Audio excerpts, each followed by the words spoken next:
Oh, how about tonight? It's a battle between number one picks on NFL Network. Trevor Lawrence, your guy, Nick. Trevor Lawrence making his primetime debut with the Jaguars against Joe Burrow and the Bengals. Week 4 begins tonight. 8 Eastern. Marking 5 it down. Pacific. Only on NFL Network. All right, let's see. We shall see. The action heating up Sunday in the NFL. Terry Bradshaw giving away another $100,000. Download the Super 6 app. Play along with us for free. Giants at Saints is one of the matchups. 91% of America picking New Orleans thus far. Nick, who wins and by how many points? I'm actually more interested in the 9% of America that's picking the Giants. Do you not want to win the contest? The Saints are going to win. The question is by how many? I'll say the Saints by 7. Saints by 7, Broussard. Yeah, look, I do think the Giants are going to come out with a spirited effort. And, I was going to say 7. I'll go to be different. I'll say not the Giants. The Giants are going to lose, but they'll be spirited. Saints by 10. Oh, no. I'm Saints by 10. Wow, I got to go higher. Well, I got to go Saints by 11 then. We saw the Saints defense torment Aaron Rodgers and torment Mac Jones, two of the greatest quarterbacks in the NFL. They're going to torment Daniel Jones, Saints by 11. Oh, gosh. All right, here's how you do it. See that QR code right there? Scan it, download the Fox Bet Super 6 app, correctly predict 6 NFL games for your shot to win, and then come back tomorrow and see who was right. Super simple. All right, moving on. Time now for stories to start your morning, sponsored by Ram Trucks, built to serve the long-awaited, highly anticipated Bucks Patriots. Sunday night, Brady's return to Foxborough. A new book out now detailing the Patriots dynasty during Brady and Belichick's 20-year run together, and how that relationship between GOAT QB and GOAT coach deteriorated at the end. One excerpt had Brady wanting to have a face-to-face meeting with Belichick before officially leaving town, but Bill would not make himself available. Instead, said they should talk on the phone. Belichick was asked about that yesterday. Take a listen. No, that's not true. And I, heard a few things about, this book, and sounds like it's a lot of, second, third, and fourth hand comments. So, but I'm not going to get into that. I'm going to focus on this game and try to prepare for the Bucs. He's focused. Nick, what was your reaction to the latest report now on Brady and Belichick? Listen, even though we know Belichick is cold and calculating and, is seemingly, when it comes to his football team, emotionless, and this kind of fits the bill for that, this is surprising, especially given the fact I know people have compared this to a divorce, and I have friends who have gotten divorced. I have one friend particularly in mind. They didn't have kids together. Once they said in the moment, we're getting a divorce, he's never seen his ex-wife again. He needed a cold break, thought it was what was best, and that was that. But this is more like a divorce with kids, where it's like, okay, we are going to be in each other's lives.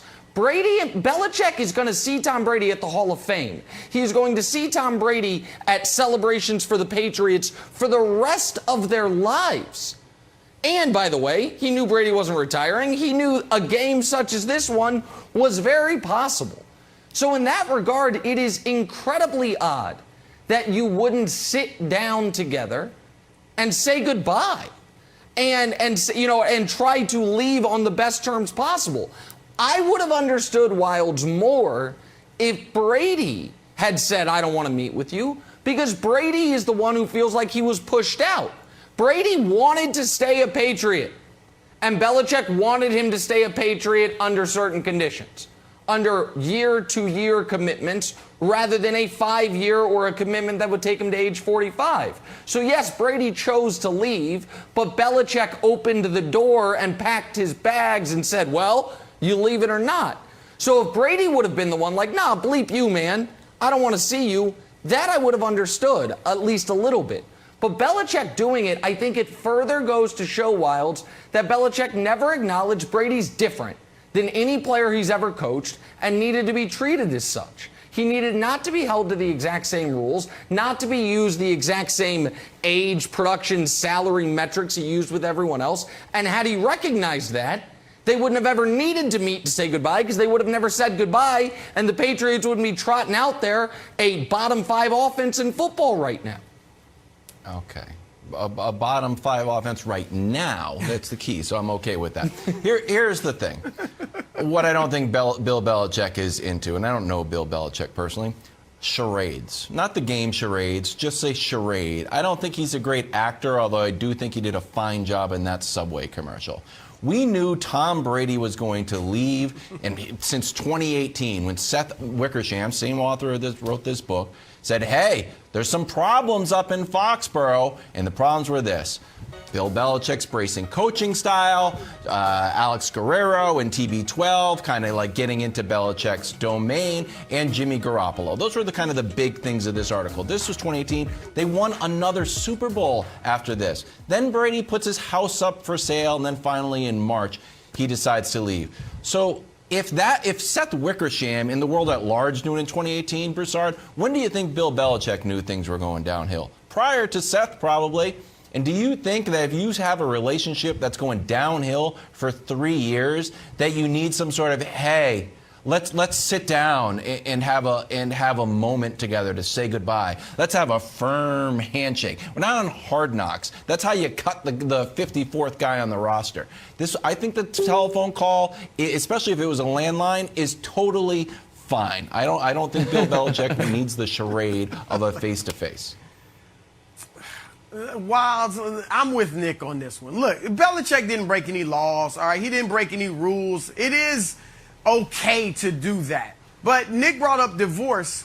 It's like if you were about to get divorced, you're going to tell your spouse you want a divorce, and you do it over the telephone rather than giving them the dignity of meeting with them in person.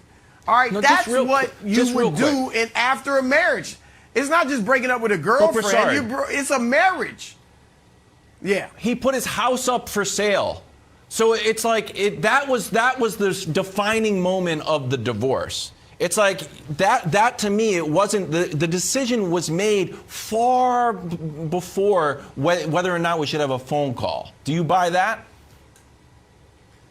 Well, the decision was made because he felt like he was being pushed out. He didn't like the way he was being treated. And Wiles, remember this, the Patriots did offer him a contract extension. Now, it had voided years on it, but it still was a contract extension. So they evidently had, like I said, Bill was indifferent to it. All right, and that's what rubbed Brady the wrong way. But don't get emotionally attached to your players. And their last phone call just kind of illustrates the difference in the two.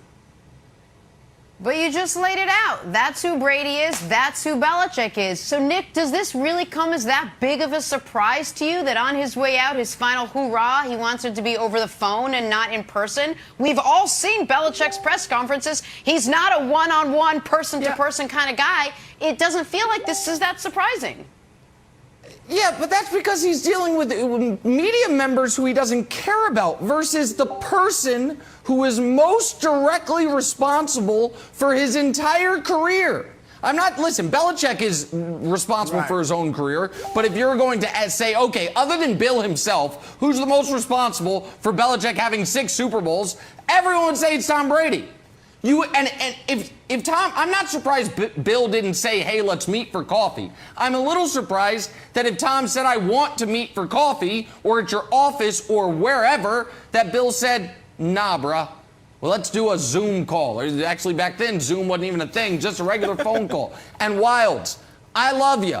But after this weekend's game, I am going to hope and pray we can stop with the talking point that Tom Brady put his house for sale as if it's not possible to buy houses. Like, well, once you put your house for sale, that means you must move. I looked it up while you were talking. Come on. Right now in Boston, there are 12 $10 million houses available. So if you really, it's not like, well, I'd love to stay, Bill, but I put my house on the market. We've got a realtor coming over now. You know what I mean? My hands are tied. People sell houses. Rich people buy and sell houses all the time. This idea that was scorching the earth by listing his home on $1 million listings is not a thing. It's just a thing Patriot fans tell themselves so they can blame Tom a little bit, Jenna. It's not a thing. Not a real thing. All right, we got to be nice to Wild. There's a few days left until this game, and then we can put that behind us. Bedrooms. Skip and Shannon continue the conversation. Undisputed coming up right now. Street. $16 million. Let's go face to face. I embrace debate. I don't make mistakes.